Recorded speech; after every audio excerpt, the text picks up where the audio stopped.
अगली हम ख़बर की तरफ चलते हैं जी। मईशत लेकिन बहरहाल यकीनन इस तरह के जब झटके होते हैं, जब पॉलिटिकल अनसर्टनिटी होती है, जब इंतशार होता है, लोग सड़कों से बाहर निकल के प्रोटेस्ट कर रहे हैं, गिरफ्तारियाँ अमल में आ रही हैं, तो उस वक्त यकीनन बिज़नेस के लिए कोई साजगार माहौल नहीं है। इस वक्त ये देखने में आ रहा है कि पाकिस्तान की जो जान बचाने की अद्वियात यानी फार्मास्यूटिकल सेक्टर है, वहाँ पे शदीद बहरानी सूरत हाल है और इन तमाम कंपनीज़ को बड़ा मुश्किल वक्त का सामना है। और यही वजह है कि 4 foreign pharmaceutical companies are now wrapping up operations in Pakistan, और उन्होंने जो अपनी मैन्युफैक्चरिंग फैसिलिटीज़ हैं उनको भी रैप अप करने का फ़ैसला किया है। यानी ये मैन्युफैक्चरिंग यूनिट्स अगर ख़त्म हो जाते हैं, क्या इसके बावजूद वो डिस्ट्रीब्यूशन जारी रखेंगे, क्या तरीका होगा। और ख़ास तौर पे लोगों ने कहा था ये बड़ी रिलीफ है, ड्रैप में जो ये मामला काफ़ी अरसे से चल रहा था कि अद्वियात की कीमतों को रीएडजस्ट किया जाएगा, जो अगर आपको याद हो PTI के दौर से क्या बल्कि जब नवाज शरीफ साहब की हुकूमत थी 2013 से ये अर्जियाँ गई हुई थी, अल्लाह अल्लाह करके ये अर्जियाँ मंजूर होती हैं। लेकिन अब जो इकनॉमिक माहौल है वो मुकम्मल तौर पर बदल गया है। अगर आपके घर में कोई भी उम्र रसीदा शख्स है, किसी भी रेगुलर दवा की आपको ज़रूरत है, तो आप इस अनसर्टनिटी से बखूबी वाकिफ़ होंगे कि आज दवा दस्तयाब है और कल दवा दस्तयाब नहीं है, पीछे से दवाएं नहीं आ रही हैं, ऑल्टरनेटिव्स पे लोग जा रहे हैं, फिर उतनी क्वांटिटी में वो दस्तयाब नहीं है जितनी आपको चाहिए।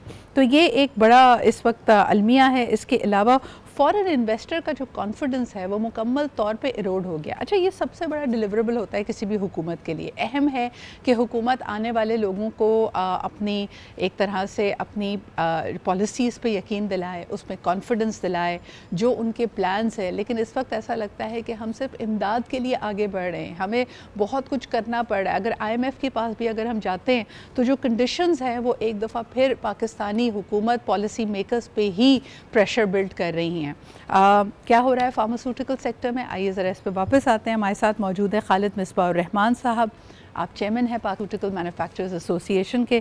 बहुत बहुत शुक्रिया खालिद साहब मौजूद होने के लिए। किस तरह देखते हैं, हमें तो लगा था कि बड़ी अच्छी हम आहंगी चल रही है, कुछ जो आपकी तजावीज़ थी फार्मास्यूटिकल एसोसिएशन की उस पर हुकूमत नज़रसानी कर रही है, लेकिन अब ये नज़र आ रहा है कि मैन्युफैक्चरिंग फैसिलिटीज़ के ऊपर बात आ रही है जब हम फॉरेन फार्मास्यूटिकल्स की बात करते हैं। What is happening in the sector और आप क्या तजवीज़ देते हैं हुकूमत को? जी देखें, इसमें कुछ तो चीज़ें हैं जो एक कंट्री वाइड एक इशू चल रहा है। ऑब्वियसली इकोनॉमिक इंस्टेबिलिटी कह लें या पॉलिटिकल इंस्टेबिलिटी कह लें, जी उसके रिपरकशन हर इंडस्ट्री में आते हैं। लेकिन इस इंडस्ट्री में क्योंकि एक हेविली रेगुलेटेड इंडस्ट्री है, it is unlike other industries. जिस तरह दूसरी इंडस्ट्रीज़ हैं जो कंज्यूमर प्रोडक्ट्स बना रही हैं, चाहे वो फूड आइटम्स हों, चाहे वो सीमेंट हों, चाहे वो गाड़ियाँ हों या दूसरी, उनकी रेगुलेशन का लेवल डिफरेंट है। फार्मा पूरी दुनिया में अद्वियात की जो रेगुलेशन है, जी अद्वियात के जो कवानीन है बड़े सख्त होते हैं और उन पर बड़ी सख्ती से अमल दरामद किया जाता है और वो आसानी से चेंज भी नहीं होते। पाकिस्तान में अनफॉर्चुनेटली जो रेगुलेटरी इन्वायरमेंट अगर हम बात करें या कानून की बात करें, जो हम कई दफ़ा इस पर बात कर चुके हैं कि 1976 से कानून चेंज नहीं हुआ। अब वो कानून में प्राइसिंग पॉलिसी में फाइनली थोड़ी सी एक जिद्दत आई थी और ये जो आपने अभी बात कही कि पिछली तवातर गवर्नमेंट के साथ हमारी गुफ्तगू चल रही थी इसके ऊपर, और फाइनली उसमें एक positive ray of hope I थी कि एक बड़ा स्टेप लिया गया था कि डीरेगुलेशन की गई थी नॉन एसेंशियल अद्वियात की।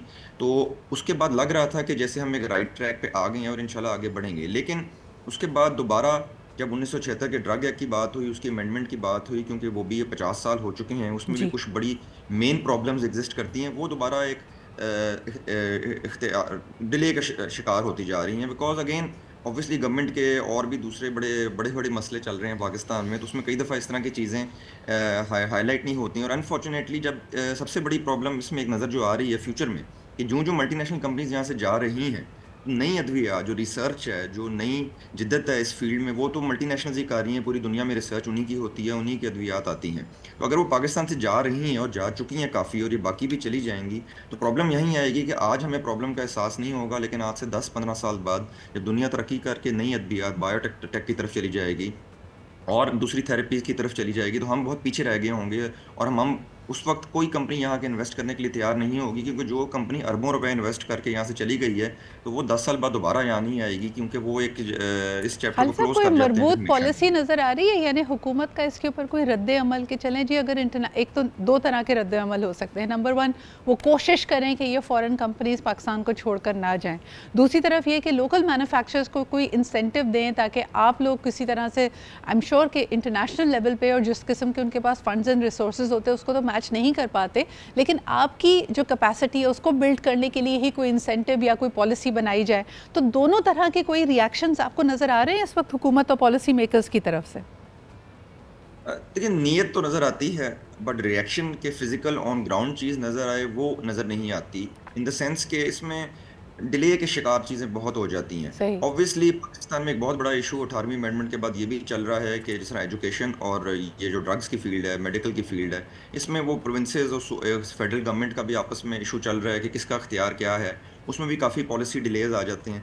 फिर ऑब्वियसली जब 50 साल से कानून चेंज नहीं हुआ, उसकी जब चेंज की तरफ जाते हैं तो एक कमेटी बनती है, दूसरी कमेटी बनती है। अनफॉर्चुनेटली मसला वही है जो आपने बात की, जिस तरह आपने कहा उम्र रसीदा लोग हैं या बीमार लोग हैं, वो जाएंगे मार्केट में, उनको दवाई नहीं मिलेगी, वो ये थोड़ी सोचेंगे यार कि ये गवर्नमेंट का कसूर है कि जी 50 साल से लॉ क्यों नहीं अपडेट हुआ, ये प्राइसिंग क्यों नहीं पॉलिसी प्रॉपर बनी, रेगुलेटरी इन्वायरमेंट बेहतर क्यों नहीं गई। वो तो कंपनीज को ब्लेम करेंगे, वो तो हमें और हमारी एसोसिएशन को और कंपनीज को, मल्टीनेशनल्स हों चाहे लोकल, उनको ब्लेम करेंगे जी ये तो देखें अपना प्रॉफिट कमाना चाहते हैं और जानबूझ के शॉर्ट कर देते हैं। अब ये हम भी समझा समझा के पब्लिक को भी कोशिश करते हैं कि जी हम इसमें क्या करें, एक कानून है, खालिद हम साहब, कानून एक तोड़ के आखिरी नहीं चल सवाल सकते इसी जी। हवाले से करना चाहूँगी, जब आपकी कैपेसिटी यानी यकीनन आपके लिए मुश्किलात हैं, क्या इसने ग्रे चैनल के रास्तों को मज़ीद इस्तेमाल किया है? यानी एक डिमांड तो मौजूद है ना मार्केट में, तो यकीनन एक ग्रे चैनल मज़ीद फ़ाल हो गया होगा जिसको कर्ब करने के लिए आप लोग काफ़ी अरसे से कोशिशें कर रहे हैं। देखिए, एक चीज़ तो डन एंड डस्टेड है, हमेशा के लिए पक्की चीज़ है, जिसे हर किसी को ज़हन में डाल देना चाहिए कि दवाई जिसने खानी है, जिसको चाहिए, जो मरीज़ है, जी, जिसको कोई मर्ज़ लाक है, उसने उसी वक़्त खानी है जब उसको ज़रूरत है। उसको जो चीज़ बिल्कुल। मार्केट से मिलेगी वो खरीदेगा, चाहे वो जाली हो, चाहे वो खुदा न ख़वास्ता असली नहीं भी हो, चाहे वो स्मगल्ड हो, चाहे वो जो मर्ज़ी हो।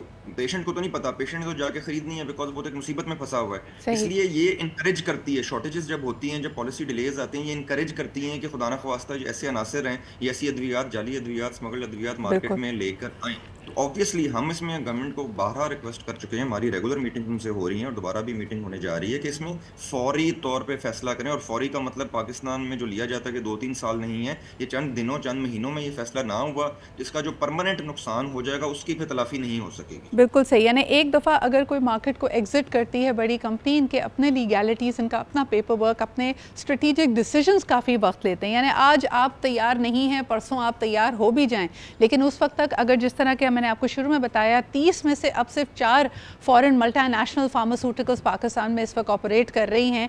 ये जो 26 कंपनीज़ का इनखला हो चुका है, इनको वापस लाना बहुत मुश्किल होगा। तो इस वक्त हुकूमत को फौरी तौर पर इस पर अमल दरामद करने की ज़रूरत है। बहुत बहुत शुक्रिया खालिद मिसबा साहब हमारे साथ मौजूद होने के लिए। हम लेते हैं जी एक छोटा सा ब्रेक, वापस आएंगे। जो बेसिक ज़रूरियात हैं आज उसी पर जिक्र हो रहा है, तो अद्वियात के बाद ज़रा रोटी कपड़ा मकान की बात की जाती है। लो कॉस्टिंग हाउसिंग सोल्यूशंस क्या पाकिस्तान में इस वक्त मैसर हैं, इस पर बात करेंगे एक छोटे से ब्रेक के बाद।